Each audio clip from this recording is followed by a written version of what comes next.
2024 সালের অভ্যুত্থানে আমরা এই বাংলাদেশ গড়ার শুধুমাত্র একটা ধাপ অতিক্রম করেছি।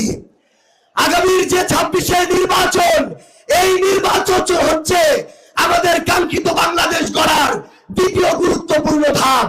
এই নির্বাচন নির্ধারণ করবে আমরা কি 26 থেকে পিছনের দিকে ফিরে যাব, নাকি আবার 26 থেকে অভ্যুত্থানের মতো সামনের দিকে বাংলাদেশ গড়ার লড়াইয়ের দিকে এগিয়ে যাব। আমরা সামনের দিকে এগিয়ে যাব কিনা, চাঁদাবাজদের বিরুদ্ধে লড়াই চলবে কিনা, দখলদারদের বিরুদ্ধে লড়াই চলবে কিনা, মিথ্যা মামলার বাণিজ্য যারা করছে তাদের বিরুদ্ধে লড়াই চলবে কিনা, যারা মানুষকে হুমকি দিচ্ছে, হয়রানি করছে, তাদেরকে আমরা বয়কট করব কিনা।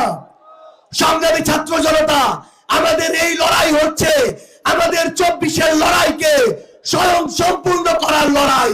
সংগ্রামী ছাত্র জনতা, প্রত্যেকের কাছে একটা বার্তা পৌঁছে দিতে হবে, আমাদেরকে ওই মানুষদেরকে বয়কট করতে হবে যারা দিনের বেলা মাদকের বিরুদ্ধে কথা বলে আর রাতের বেলা মাদক ব্যবসার লাভের টাকার ভাগ নেয়। আমাদের ওই মানুষদেরকে রুখে দিতে হবে যে মানুষগুলো দিনের বেলা শিক্ষা প্রতিষ্ঠানের উন্নতির কথা বলে আর রাতের আধারে কোন শিক্ষা প্রতিষ্ঠানে নিজের দলের কোন চাটুকারকে সভাপতি সেক্রেটারি বানিয়ে শিক্ষা প্রতিষ্ঠানকে নষ্ট করবে সেই পরিকল্পনা করে। আমাদেরকে ওই মানুষদেরকে বয়কট করতে হবে যারা দিনের বেলা নির্বাচনের আগের 2 মাস জনদরদি হয়ে উঠে, নির্বাচনের পরে 4 বছর 10 মাস হারিকেল ধরাও খুঁজে পাওয়া যায় না।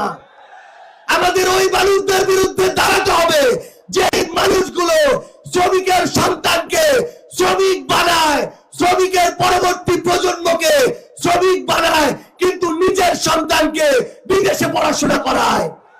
আমাদের ওই মানুষদের বিরুদ্ধে আমাদের লড়াইটা চালিয়ে যেতে হবে।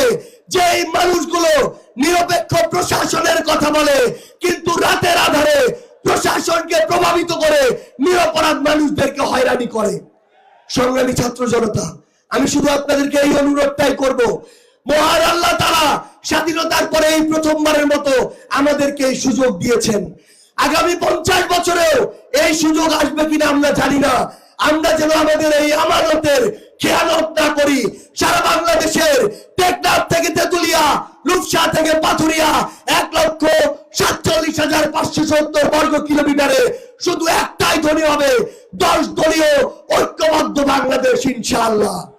সবার সাথে আবারও দেখা হবে রাজপথের লড়াইয়ে অথবা বিজয় ইনশাআল্লাহ। আসসালামু আলাইকুম ওয়া রাহমাতুল্লাহ।